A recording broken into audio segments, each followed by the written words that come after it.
ഒന്നാം ഘട്ട വോട്ടിംഗ് പുരോഗമിക്കുന്നു. ഒപ്പം വിവിധ സംസ്ഥാനങ്ങളിലെ 31 മണ്ഡലങ്ങളിലും വോട്ടെടുപ്പ് തുടരുന്നു.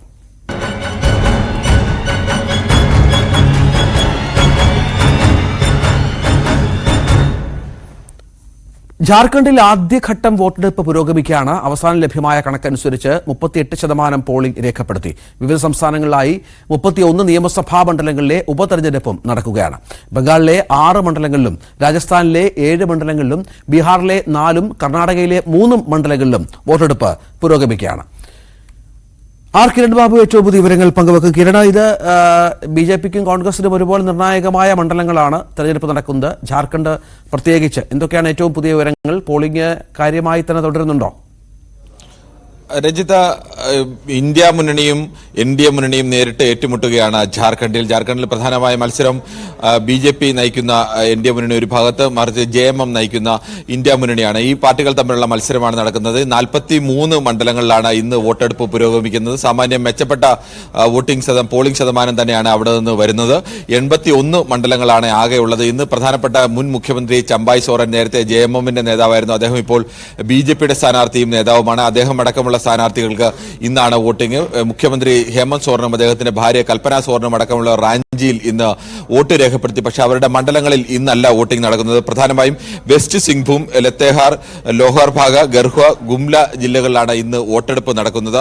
അതോടൊപ്പം തന്നെ വെസ്റ്റ് ബംഗാളിലെ 6 മണ്ഡലങ്ങളിലും 6 നിയമസഭാ മണ്ഡലങ്ങളിലും ഉപതെരഞ്ഞെടുപ്പ് നടക്കുന്നുണ്ട്. ഇവിടെ 5 തൃണമൂൽ കോൺഗ്രസിന്റെ ശക്തി കേന്ദ്രങ്ങളാണ്. തൃണമൂൽ കോൺഗ്രസിന്റെ സിറ്റിംഗ് സീറ്റാണ്. ഇവിടെയെല്ലാം തന്നെ ബിജെപിയും തൃണമൂൽ കോൺഗ്രസും തമ്മിലാണ് പ്രധാനമായും മത്സരം നടക്കുന്നത്. ഒരു സീറ്റ് ബിജെപിയുടെ സിറ്റിംഗ് സീറ്റാണ്. അവിടെ ചില അക്രമ സംഭവങ്ങളും റിപ്പോർട്ട് ചെയ്തിട്ടുണ്ട്. തൃണമൂൽ കോൺഗ്രസിന്റെ ഒരു പ്രവർത്തകൻ വെടിയേറ്റ് മരിച്ചിട്ടുണ്ട്. അത് തെരഞ്ഞെടുപ്പിനെ തുടർന്നുള്ള സംഘർഷമാണോ എന്നതിൽ ഇതുവരെയും വ്യക്തത വന്നിട്ടില്ല. അതോടൊപ്പം തന്നെ ബീഹാറിലെ 4 സീറ്റുകളിലും ഇന്ന് തെരഞ്ഞെടുപ്പ് നടക്കുകയാണ്. ബീഹാറിലും സമാനമായ രീതിയിൽ ഇന്ത്യ മുന്നണിയും എൻഡിഎയും ഏറ്റുമുട്ടുമ്പോൾ പ്രശാന്ത് കിഷോറിന്റെ തെരഞ്ഞെടുപ്പ് വിശകലന വിദഗ്ധൻ കൂടിയ പ്രശാന്ത് കിഷോറിന്റെ ജൻ സുരാജ് പാർട്ടി കൂടി രംഗത്ത് വരുന്നത് എങ്ങനെയാണ് ഇന്ത്യ മുന്നണിയിലെ പാർട്ടികളെ ബാധിക്കുക എന്നതും അവിടെ സംബന്ധിച്ച് ഏറ്റവും നിർണായകമാണ്.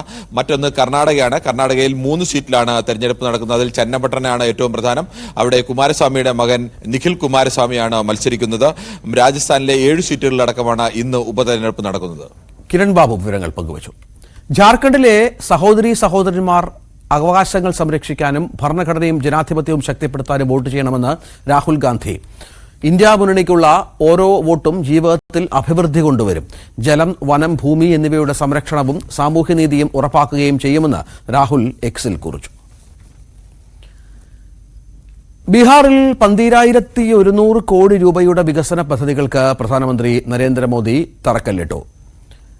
മഹാരാഷ്ട്രയിലും ജാർഖണ്ഡിലും നിയമസഭാ തെരഞ്ഞെടുപ്പും വിവിധ സംസ്ഥാനങ്ങളിൽ ഉപതെരഞ്ഞെടുപ്പുകളും നടക്കുന്നതിനിടയിലാണ് ബീഹാറിനായുള്ള വമ്പൻ പ്രഖ്യാപനം. 1,260 കോടി രൂപ ചിലവിൽ നിർമ്മിക്കുന്ന ദർഭംഗ എയിംസ്, 5,070 കോടി രൂപയുടെ ദേശീയപാതാ വികസന പദ്ധതി തുടങ്ങിയവയ്ക്കും പ്രധാനമന്ത്രി തുടക്കം കുറിച്ചു.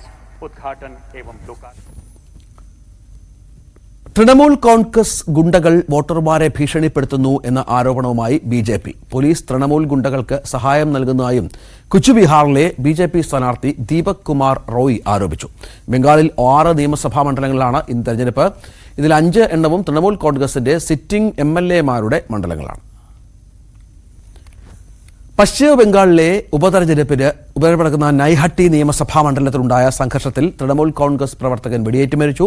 അശോക് ഷാവ് എന്ന പ്രവർത്തകനാണ് മരിച്ചത്. ബോംബാക്രമണത്തിൽ നിരവധി പേർക്ക് പരിക്കേറ്റിട്ടുണ്ട്. രാവിലെ 9 മണിയോടെയാണ് സംഭവം.